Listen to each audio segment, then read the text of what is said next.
আসসালামু আলাইকুম। আশা করি আপনারা সবাই ভালো আছেন। সারা বাংলাদেশ থেকেই কই মাছের যে জেলি রোগ, এটা নিয়ে আমার কাছে অনেকগুলো রিসেন্টলি ফোন আসছে।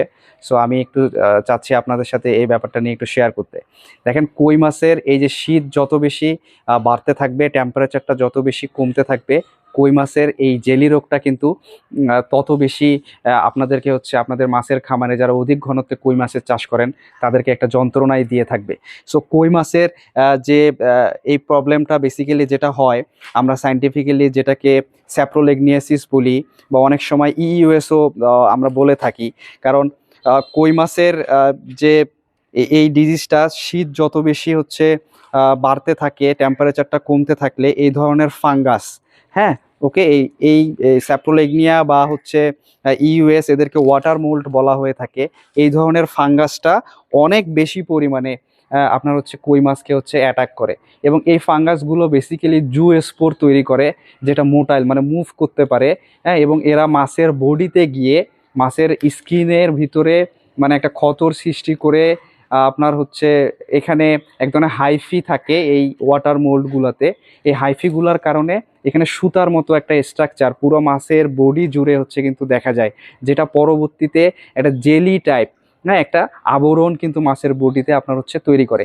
অনেক সময় স্যাপ্রোলেগনিয়া যদি হয়, যেটা স্যাপ্রোলেগনিয়া দ্বারা যে কই মাছটা আক্রান্ত হবে, এই স্যাপ্রোলেগনিয়া নামক ওয়াটার মোল্ড দ্বারা যে কই মাছটা আক্রান্ত হবে, ওর বডিতে কটন লাইক বা সুতার মতো স্ট্রাকচার দেখতে পারবেন।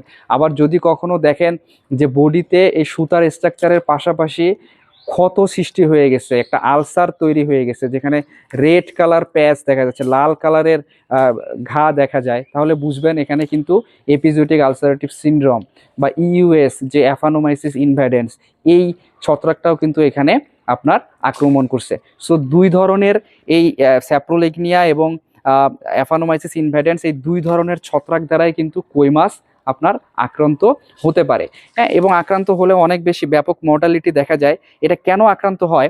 আক্রান্তটা মূলত হয় অধিক ঘনত্বে কই মাছের এই চাষ করা, টেম্পারেচারটা হঠাৎ করে কমে যাওয়া, কই মাছের ইমিউনিটিটাও কিন্তু কমে যাওয়া, এই সব জিনিসগুলোই মূলত এখানে প্রধান কারণ।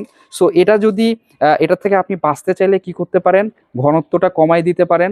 হ্যাঁ, ওয়াটারটা যদি সম্ভব হয় একটু নিয়মিত ওয়াটারটা এক্সচেঞ্জ করলেন, পানির পরিবর্তন করাটা কন্টিনিউ রাখবেন।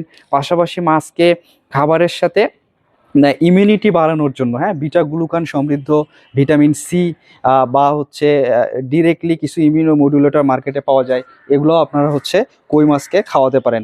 এর মাধ্যমে তাহলে আমি যেটা বললাম যে পানি পরিবর্তন করা, হ্যাঁ, তারপর ঘনত্বটা কমিয়ে দেয়া, প্রোবায়োটিক্সের পরিমাণটা বাড়ায় দেয়া, এবং পাশাপাশি খাবারের মাধ্যমে আপনার ইমিউনো মডুলেটরটা অ্যাড করলে এই রোগটা থেকে কিছুটা আপনি নিস্তার পেতে পারেন।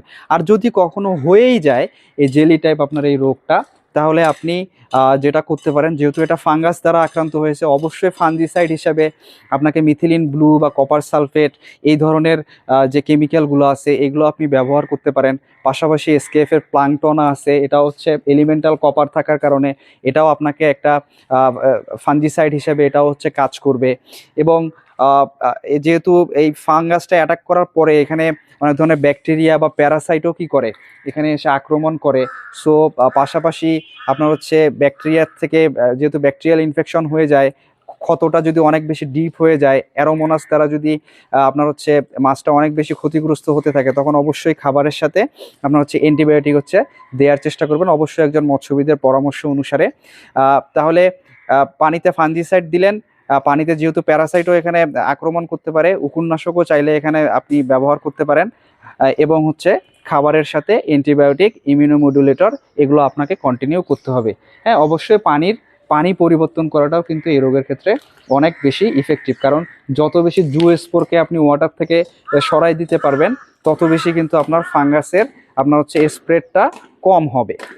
সো আশা করি আপনারা এই মেজারমেন্টগুলো করলে এই শীতের মধ্যে আপনাদের কই মাছকে আপনারা এই জেলি রোগ থেকে অনেকটাই রক্ষা করতে পারবেন। আসসালামু আলাইকুম।